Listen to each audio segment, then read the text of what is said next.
Visi paveldosaugininkai sako, kad esminė prielaida paveldui išsaugoti visada yra savininko požiūris, reiškia naudotojas pastato, ką jisai daro su to pastatu. Vat yra pavyzdys universiteto, kur yra lygiai tos pačios raudonos plytos ir yra suprantama, kad tai yra vertybė, yra suprantama, kad tai reikia restauruoti, atkurti, puoselėti ir yra daugybė kitų pavyzdžių, kuriuos ir dalį jų matom šitose nuotraukose, kur pastatai yra apleisti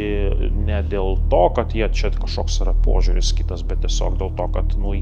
savininkas yra kažkas. Tai visiems savininkas galutiniam rezultate kiekvienas pastas jį turi, nebūna taip, kad nebūtų. Ir ką tas savininkas, ar jis yra sąmoningas ar ne? Ar jisai suvokia, ką jis turi, ir jisai suvokia, kad tai, ką jis turi, yra ne kažkoks jo individualus turtas, bet yra visos sistemos dalis ir toje sistemoje galioja tam tikros taisyklės, ką ir kaip tu gali daryti ar ne.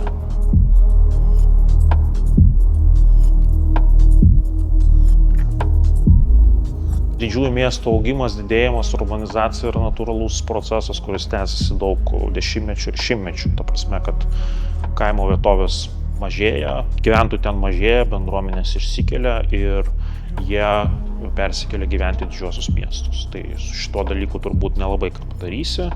Ir tada tik tai kyla klausimas, ką daryti su šitais pastatais tokioje situacijoje, kada mes praktiškai neturim gyventojų arba jų turime labai mažai. Tai aš manau, kad čia turbūt sprendimų yra, bet jie turėtų būti ne atskiriems žmonėms savininkams atiduodami, ypač jeigu tie savininkai nėra pakankamai sąmoningi, bet matyt, čia turėtų būti kažkoks tai projektas, galbūt regioninis, ką daryti savivaldybių lygmeniu su štai šitais ypatingai viešaisiais pastatais, kurių yra tinklas, kurie yra visi pagal tam tikrą standartą, pagal tam tikrus kartotinius sprendimus pastatyti, reiškia, ir jiem visiems irgi galima pritaikyti kažkokį tai sprendimą galbūt, kuris juos išryškina,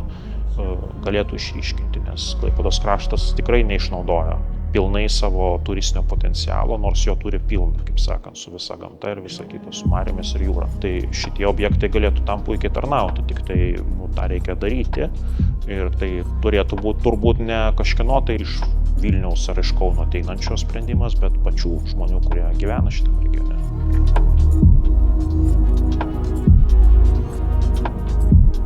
Projektas Klaipėdos krašto raudonos plytos ir apskritai projektas raudonos plytos gimė iš didžiulės meilės Klaipėdos kraštui ir iš tokios skolos savo protėviams, proseneliams, seneliams ir tėvams, kurie šitame krašte gyveno, kūrė savo gyvenimus ir išgyveno iki pat šių laikų, nepasitraukė į vakarus kaip didžioji šito krašto šišeniškių dalis. Tai per šitą fotografijų parodą norisi papasakoti apie turtingą Klaipėdos krašto istoriją, apie raudonų plytų pastatų likimus, kiek daug jų yra išlikusių, bet deja nykstančių, atkreipti visuomenės dėmesį, kad būtų galima juos įveiklinti, juos būtų galima netgi turizmui išnaudoti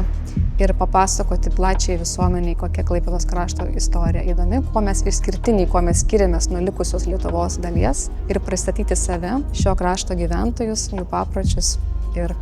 gyvenimą čia, koks jisai buvo ir yra.